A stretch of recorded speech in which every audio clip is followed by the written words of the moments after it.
पाकिस्तान ने अमरीका को फौजी अड्डे देने से मना कर दिया। वजीर खारजा शाह महमूद कुरैशी का जियो न्यूज़ के प्रोग्राम आज शाहज़ेब खानज़ादा के साथ में इंकशाफ।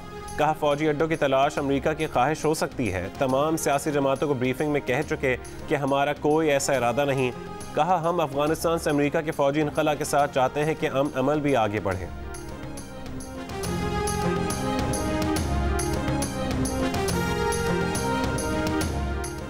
अमरीकी फौजी और हवाई अड्डों के हवाले से गुफ्तगू की तफसीलात नहीं बता सकते। अमरीका की कौमी सलामती के मुशीर जैक सलिवन का बयान। कहा, पाकिस्तान के साथ सिफारती, दिफाई और इंटेलिजेंस की सतह पर गुफ्तगू हुई है। ये गुफ्तगू सिर्फ पाकिस्तान तक महदूद नहीं बल्कि खित्ते के दीगर ममालिक के साथ भी जारी है।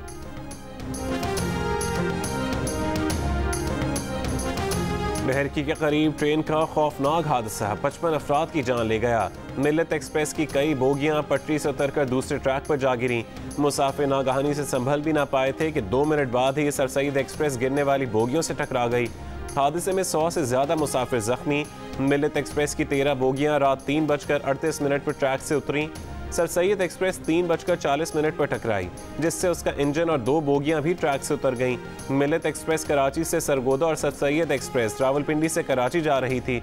वज़ीर आज़म का इजहार अफसोस। वज़ीर रेलवेज़ को रेलवे सेफ्टी की खराबियों की जामे तहकीकात का हुक्म दे दिया।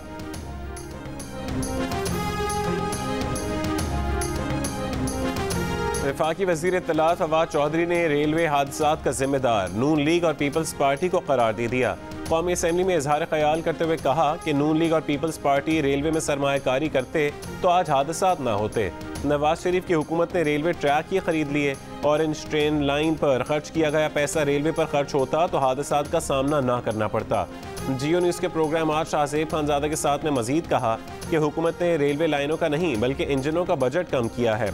इंजनों पर पैसा खर्चने की वजह से ही रेलवे तबाह हुई और साद रफीक इसीलिए नैब को मतलूब है। ML1 मंसूबे से मुतालिक ऐलान चीनी सदर शी जिनपिंग को पाकिस्तान के दौरे में करना है, जिसकी वजह से ताख़ीर हो रही है।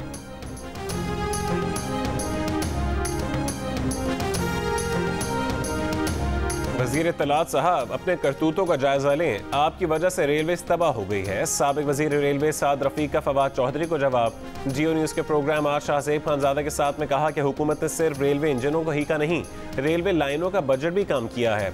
हादसात की असल वजह मुरम्मती काम का ना होना है। साद रफ़ीक ने अपने दौर में इंजनों की खरीदारी का दिफा किया और कहा कि मौजूदा हुकूमत ने कुछ इंजन मुरम्मत के लिए और कुछ बेकार खड़े कर रखे हैं। हुकूमत को कोई पूछने वाला नहीं। हमारे लिए नैब है और जहांगीर तरीन के लिए अली जफर।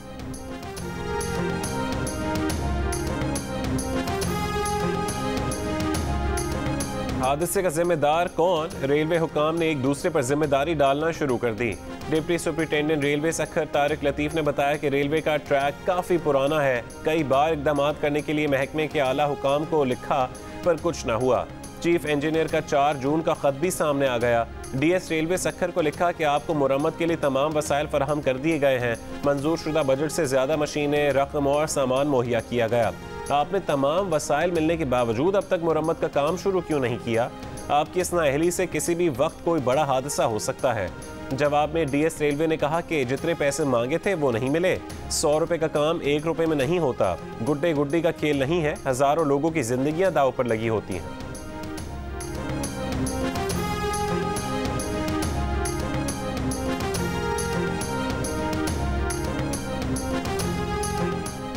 वज़ीर रेलवेज़ आज़म सवाती ने मान लिया कि इसमें कोई शक नहीं कि रेलवे के हुकाम हादसे के जिम्मेदार हैं।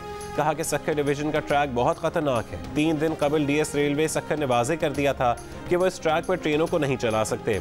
आज़म सवाती ने यह भी कहा कि उन्हें रेलवे के अंदर से आवाज़ें आ रही हैं, ये एक माफिया है, खुद तहकीकात करेंगे। सखर का DS अच्छा इंसान है। आज़म सवाती ने कहा कि हादसे के जिम्मेदारों को मुआफ़ नहीं किया जाए।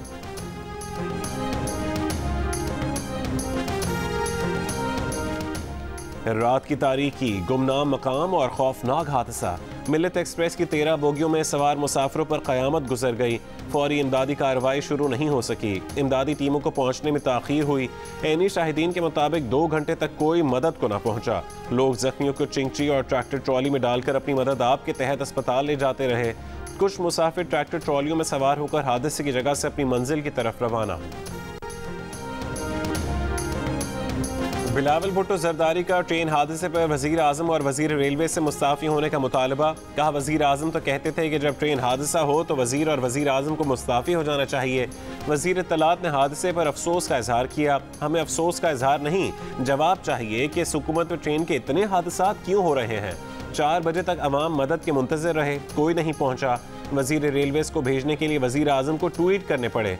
बिलावल भुट्टो की नून लीग पर भी तनकीद। नून लीग के अरकान को कागजी ओहदेदार करार दे दिया। नून लीग का बिलावल भुट्टो के रिमार्क्स और एहसन इकबाल को बोलने की इजाजत न मिलने पर ऐवान से वॉकआउट।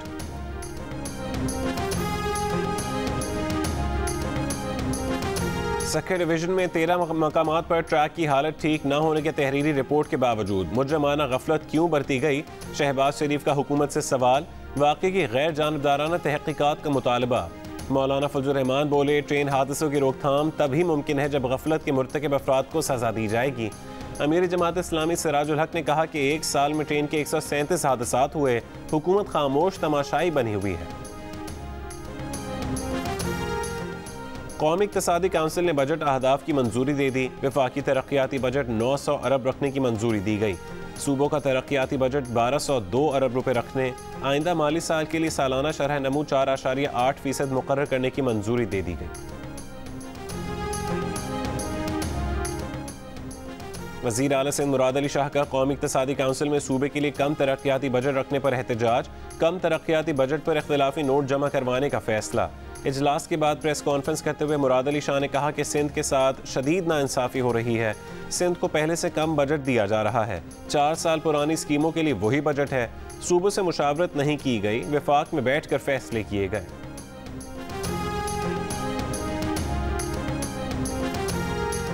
वफाकी वजीर मनसूबाबंदी असद उमर ने कहा है कि हमने सिंध हुकूमत को बता दिया कि उनके साथ कोई ज्यादती नहीं हो रही, बल्कि सिंध के लिए PSDP में इससे पहले इतनी रकम मुख्तस नहीं की गई। अगले बजट में सिंध के तरक्याती अखराजात का 60% हिस्सा PSDP मुख्तस करेगा।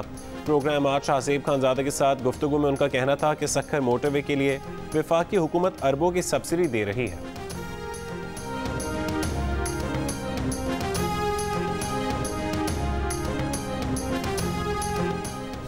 वजारत खजाना और IMF के दरमियान डेडलॉक बरकरार। आइंदा बजट में मुतादिद शोबों को दी गई टैक्स छूट खत्म करने, टैक्स वसूलियों के हदफ को बढ़ाने और बिजली और गैस की कीमतों में इजाफे पर इत्तफाक नहीं हो सका। हुकूमत ने 140 से 200 अरब के इजाफी टैक्स लगाने की शर्त मानने से इनकार कर दिया। FBR के मुतादिद शोबों को दी गई ज़रूरी टैक्स छूट जारी रखने की सिफारिश।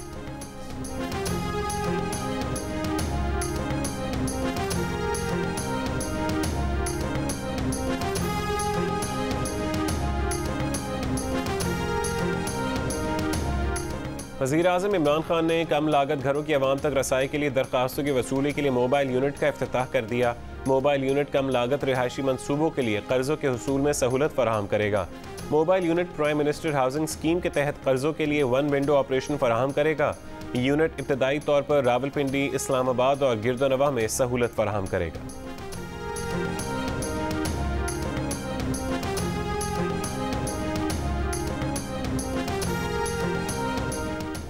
महकमे दाखिला सिंध का कोरोना SOPs का नया हुक्मनामा जारी। शहरों में कारोबार रात 8 बजे तक खोलने, बेकरियां और दूध की दुकानें रात 12 बजे तक खुली रहेंगी। रेस्टोरेंट को आउटडोर सर्विस की इजाज़त। रेस्टोरेंट टेक अवे सर्विस रात 12 बजे तक कर सकेंगे। जिम, इंडोर गेम्स पर पाबंदी बरकरार। ओपन एरिया में खेलों की इजाज़त होगी। शादी हॉल्स, पार्क्स, एम्यूजमेंट पार्क्स बंद रखने का फैसला। सरकारी और निजी दफातर में 50% अमले को बुलाने की इजाज़त होगी। खुली फ़ज़ा में शादी तकरीबात में 150 मेहमानों तक की इजाज़त होगी। कराची में जुमे को और इतवार को कारोबार बंद रहेगा। कारोबारी मराकज़ में काम करने वाले मुलाजमीन की कोरोना वैक्सीनेशन लाजमी करार।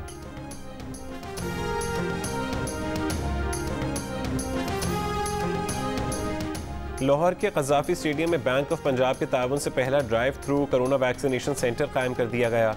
अब शहरी गाड़ी में बैठे बैठे ही वैक्सीन लगवा सकेंगे।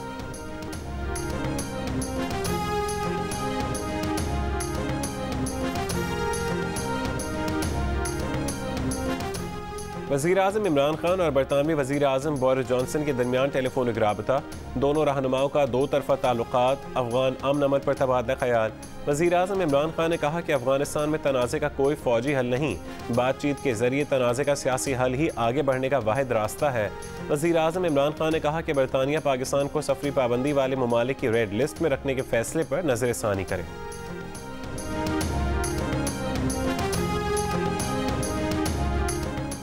इलेक्शन कमीशन में इलेक्ट्रॉनिक वोटिंग मशीनों और इंटरनेट वोटिंग से मुतालिक इजलास। वफाकी वज़ीर इत्तलात और नशरियात फवाद चौधरी का कहना है कि अगला इलेक्शन 2023 में नए मैकेनिज्म के तहत होगा।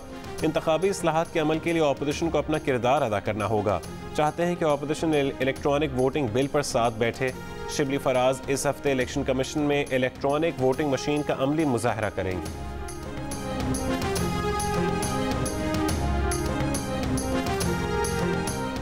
तर्जुमान मुस्लिम लीग नून मरीम औरंगजेब का कहना है कि 2018 के इलेक्शन चोर अब इलेक्ट्रॉनिक मशीन से चोरी का मंसूबा बना रहे हैं। इमरान साहब इलेक्ट्रॉनिक वोटिंग मशीन के लिए नहीं, फॉरेन फंडिंग केस में पेश हों। ऑपोजिशन इलेक्शन चोरों के साथ इंतखाबी इस्लाहात के लिए नहीं बैठेगी। ऐवान को बाईपास करके की जाने वाली कानून साजी मुस्तरद करते हैं।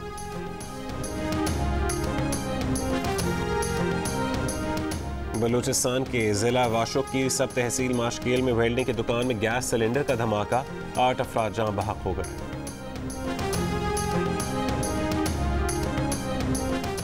कराची में लूटमार की वारदात में एक और शहरी जान से गया। सफूरा चौरंगी के करीब डकैती के दौरान मज़ाहमत पर मुल्ज़िमान की फायरिंग से शहरी हलाक।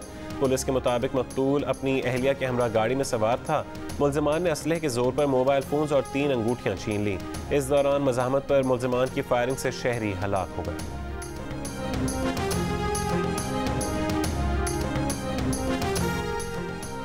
कराची में गैर मुल्कियों को शनाख्ती कार्ड जारी करने पर नादरा ने अपने इंटेलिजेंस अफसर समेत 6 अफसरान को मुअत्तल कर दिया।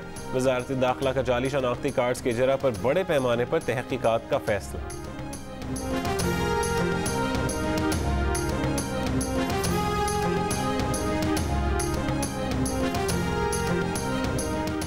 लाहौर में MPA जुगनू मोहसिन की गाड़ी पर हमले का मुकदमा नामजद मुल्जिम यासीन और 6 नामालूम अफराद के खिलाफ दर्ज। FIR में कहा गया कि हुजरा मोड़ पर 2 मुसल्लह और 2 लाठियों से लैस अफराद ने हमला किया। गाड़ी पर गोली चलाई गई जो गाड़ी को ना लगी। एक शख्स ने लाठी मारकर गाड़ी का शीशा तोड़ दिया। पुलिस ने गाड़ी पर हमले के इल्जाम में 2 मुल्जिमान को गिरफ्तार कर लिया।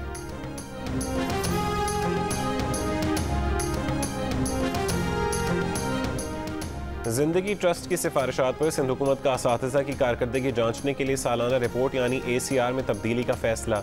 नई रिपोर्ट में अब क्लास को संभालने, मनसूबाबंदी, क्लासरूम जायज़ा, दर्स के मनसूबे की बुनियाद पर उस्ताद का जायज़ा, क्लासरूम में मुस्बत माहौल, वालिदैन से सेहतमंदाना गुफ्त शनीद और तलबा के काम की दुरुस्त चेकिंग जैसी चीज़ें शामिल होंगी। जिंदगी ट्रस्ट के सरबर शहजाद रॉय ने कहा कि यह सिंध हुकूमत की जानिब से बड़ा कदम है। इस तरह की मुस्बत चीज़ों का नफाज दीगर महकमों पर भी होना चाहिए।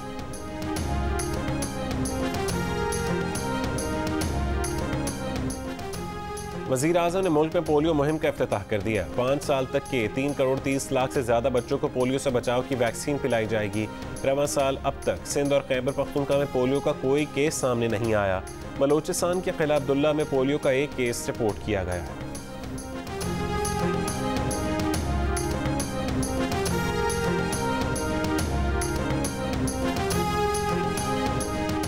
सिंध और पंजाब के बैराजों पर न्यूट्रल अफसरान तैनात, नोटिफिकेशन जारी। पंजाब और सिंध ने इरसा के अहकामात मिलने के बाद 9 रुकनी टीम बना दी।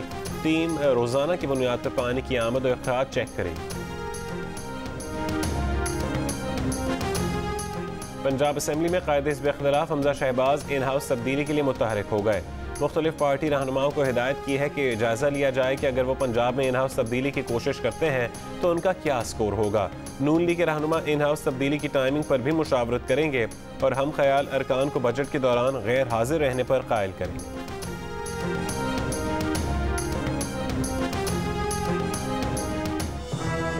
My name is Mangu, Mangu जान मंगू द वॉशिंग मशीन। दोस्तों, वक्त आ गया है कि कोरोना वायरस के खिलाफ हम अपनी आस्तीनें चढ़ा लें। भाई कोरोना वैक्सीन जो आ गई है। मामूल की जिंदगी बहाल देखना चाहते हैं तो वैक्सीन को हाँ, कोरोना को ना। आप भी आस्तीन चढ़ाएं, वैक्सीन लगवाएं। डोंकी किंग भी कोरोना वैक्सीनेशन की आगाही मुहिम चलाने में पेश।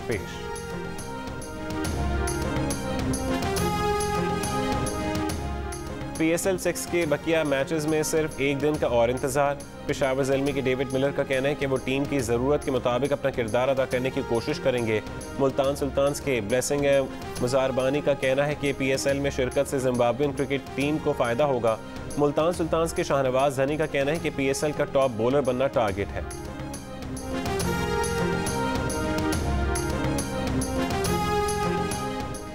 इंग्लैंड एंड वेल्स के क्रिकेट बोर्ड ने फास्ट बॉलर उली रॉबसन को 2012 में नस्ल परस्ती और जिन्स परस्ती पर मबनी ट्वीट करने पर हर तरह की क्रिकेट से मुअत्तल कर दिया।